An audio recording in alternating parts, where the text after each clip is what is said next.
ম্যাডামের স্মৃতি আমাকে সারা জীবন কাঁদাবে। আমি যখন 2012 সালে আমাকে যখন যুবলীগের সন্ত্রাসীরা আমাকে মতিঝিলে হত্যার উদ্দেশ্যে হামলা করে, তখন সেই ম্যাডাম রাত 3:30টার সময় ম্যাডাম ফোন করেছিল আমার মহাসচিবকে।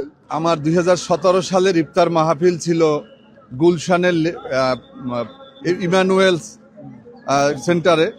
আপনি জানেন যে আমি সবসময় আধিপত্যবাদ এবং ফ্যাসিবাদ বিরোধী আন্দোলনের সক্রিয় একজন কর্মী। আমি ম্যাডামকে যেদিন দাওয়াত দিতে গেছিলাম তখন ম্যাডামকে বলিনি যে আমরা 23শে জুন আমাদের ইফতার মাহফিল। আমার মনে ছিল যে 23শে জুন হচ্ছে পলাশী দিবস।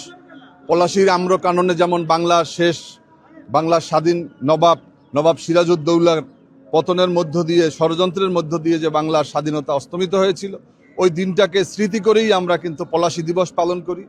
তো আমাদের অনুষ্ঠান চলাকালীন সময় ম্যাডামকে আমি বললাম, ম্যাডাম আজকে তো 23শে জুন, আমি জানি তুমি আজকে এই জন্য করেছো, ঘষিটি বেগম টেগম এগুলো আমি বলতে পারবো না, এগুলো তুমি যা বলার বলবা। এটা ম্যাডামের একটা স্মৃতি। আমার আরেকটা স্মৃতি হচ্ছে আমি খুলনাতে আমাদের মহাসমাবেশ বেগম খালেদা জিয়ার উপস্থিতিতে, সেখানে আমাদের প্রত্যেক দল থেকে একজন বক্তব্য দেওয়ার সুযোগ পাবে। তো আমার ওখানের মহানগরের যিনি সভাপতি ভাষা সৈনিক লোকমান হাকিম, তাকে আমি এই সুযোগটুকু দিয়েছি, আমি বক্তব্য দেইনি। তো পরে যখন আমাদের সিরিয়াল আসছে কেন্দ্রীয় নেতাদের, তখন আমি কেন বক্তব্য দেই না এটা মির্জা ফখরুল ইসলাম আলমগীরকে জিজ্ঞাসা করছে। পরে মির্জা ফখরুল ইসলাম আলমগীর আমাকে 1 মিনিট আমাকে বক্তব্য দেওয়ার জন্য, যখন আমি যাই তখন ম্যাডাম আমাকে বলল যে ইরান 1 মিনিট। তো ম্যাডাম আমার বলছে, ইরান শোনো, 1 মিনিট না, তুমি 2 মিনিট বলবা। তো ম্যাডামের একটা কনফিডেন্স লেভেল ছিল যে অন্তত ফ্যাসিবাদ এবং আধিপত্যবাদের বিরুদ্ধে আমরা অন্তত আমাদের কাজ এবং কথার সাথে ম্যাডাম আমাদের মিল পেয়েছেন। আরেকটা স্মৃতি না বললে নয়, ম্যাডামের সাথে 2014 সালে আমরা বঙ্গভবনে গিয়েছিলাম। বঙ্গভবনে 20 জনের একটা প্রতিনিধি দল গিয়েছিলাম। সেখানে বিএনপি থেকে 12 জন গিয়েছিল, আমরা বাকি 17 দল থেকে আমরা গিয়েছিলাম 8 জন, তার ভিতরে আমি একজন ছিলাম। তো ম্যাডাম যখন থেকে আসেন, ফকিরাপুল থেকে যখন আসেন, তখন রাস্তাতে প্রচুর জ্যাম ছিল। তো আমাদের বিএনপির স্থায়ী কমিটির মেম্বার জমির উদ্দিন সরকার সাহেব, তিনি জ্যামের কারণে গাড়ি থেকে নেমে পাশ দিয়ে হেঁটে হেঁটে যাচ্ছিলেন। তো এর ভিতরে ম্যাডামের গাড়ি জাম ছেড়ে দিয়েছে, উনি একা একা হাঁটছেন। তখন ম্যাডাম শিমুল বিশ্বাসকে বললেন যে দেখো তো ওই কি জমির উদ্দিন সরকার সাহেব না? তো তখন গাড়ি থামিয়ে তার কাছে গিয়েছে এবং যে দেখছে যে হ্যাঁ জমির উদ্দিন সরকার। তখন তাকে নিয়ে এসে তারপর আবার ম্যাডামের গাড়িতে করে তারপর ম্যাডাম বঙ্গভবনে নিয়ে গেছেন। এবং সেখানে যে একটা হাসির রোল, ম্যাডামকে আমি এরকম হাসতে কোনোদিন দেখি নাই। যে ম্যাডাম যে এই যে স্মৃতি, মধুর স্মৃতি, এটা আমাদেরকে সারা জীবন করবে। 4 গুণ শক্তিশালী এনজাইম ও অধিক ফেনা সমৃদ্ধ অরিক্স সিলভার ওয়াশ মাত্র 70 টাকায়। আমার যতটুকু অর্জন, আমার যতটুকু ম্যাডামের স্মৃতি আমাকে সারা জীবন কাঁদাবে। আমি যখন 2012 সালে আমাকে যখন যুবলীগের সন্ত্রাসীরা আমাকে মতিঝিলে হত্যার উদ্দেশ্যে হামলা করে, তখন সেই ম্যাডাম রাত 3:30টার সময় ম্যাডাম ফোন করেছিল আমার মহাসচিবকে।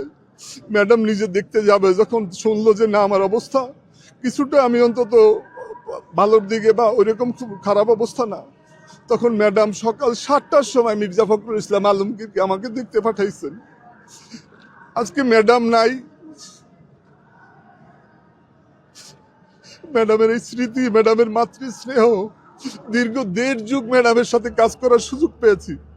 ছাত্র রাজনীতি থেকে শুরু করে সর্বদলীয় ছাত্রকে আমি, নাসির উদ্দিন পিন্টু এবং আমার বন্ধু হাবিবুন নবী সোহেল, আমরা একত্রে হাসিনার বিরোধী আন্দোলনে 1996 সালের পরে আমরা 99 সালে আমরা সর্বদলীয় ছাত্রৈক্য করেছিলাম। আজকে সেই ম্যাডামের মতো একজন আপসহীন একজন নেতা বাংলাদেশে এখন দেখি না। দ্বিতীয় কোনো খালেদা জিয়ার মতো নেতা বাংলাদেশে কবে আসবে জানি না, যিনি সবাইকে কাছে টানতে পারতেন, সমস্ত মত পথের মানুষকে কিভাবে অ্যাকোমোডেট করতো এটা বলার কোনো ভাষা নেই।